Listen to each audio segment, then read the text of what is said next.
Nagkasundo ang lokal na pamahalaan ng Caloocan at Malabon na mahigpit ng babantayan ang Sangandaan Road na naging tambakan ng basura kamakailan.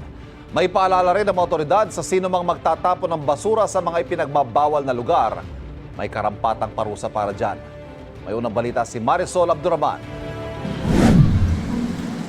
Malinis at wala nang masangsang na amoy. Ganito na ang itsura at amoy sa bahaging ito ng Sangandaang Road sa Caloocan nang balikan namin. Napagkasunduan ng lokal na pamahalaan ng Malabon at Caloocan na 24 oras ang babantayan ang lugar para matiyak na wala na magtatapon ng basura dito na sa umpisa pa lang ay hindi naman daw talaga pick-up location sa pagkolekta ng basura. Nakasanayan lang daw ng mga tao ayon sa sero ng Malabon City na magtapon sa gutter doon na sakop ng lungsod. Sa dami, umaabot ng basura sa kalsada na area naman ng Caloocan City. May part po na Malabon ang kumukuha, may part po na Caloocan. Ayon sa sentro ng Malabon, ang lungsod naman daw talaga ang naghahakot ng basura doon. Pero nitong Martes, ang Caloocan LGU ang naghakot ng basura dahil nagkalat na ito sa kalsada. Bakit nga ba natenga ng ilang araw? Ang mga basurang nilangaw na nga, umalingasaw pa ang amoy. Nagkaroon lang po ng problema yung hauler namin. Naghakot siya, tapos napuno, tapos nag-transfer.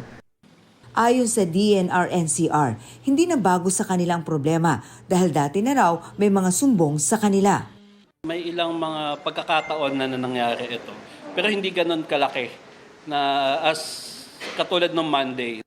We conducted yung mga ibang mga joint inspection dyan with the local governments and the EMB-NCR. Para masolusyonan ang problema, nagpulong ang mga sentro ng Malabon at Caloocan, kasama ang mga taga-DENR at mga taga-barangay ng mga nakakasakop sa lugar. Maganda talaga na collaborative yung effort natin dito.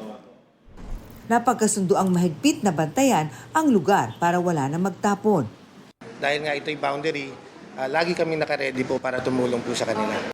Maghahalinhinan po kami na mag-deploy ng tao, magbantay.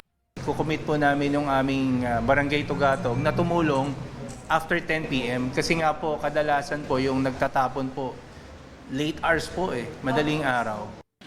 Ikinatuwa ng mga residente ang naging aksyon ng mga otoridad. Muli namang nagpaalala ang DNR sa panganib na dulot ng nakatambak na basura. Re-release yan ng mga toxic gases in terms of methane, ganyan, and maaaring mag-cause yan ng mga sakit doon sa community.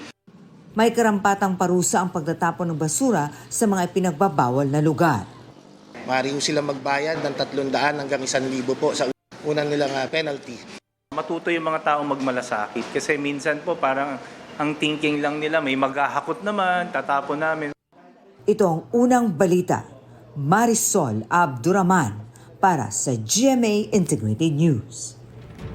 Kapuso, huwag magpapahuli sa latest news and updates. Maging una ka sa balita at mag-subscribe sa YouTube channel ng GMA Integrated News.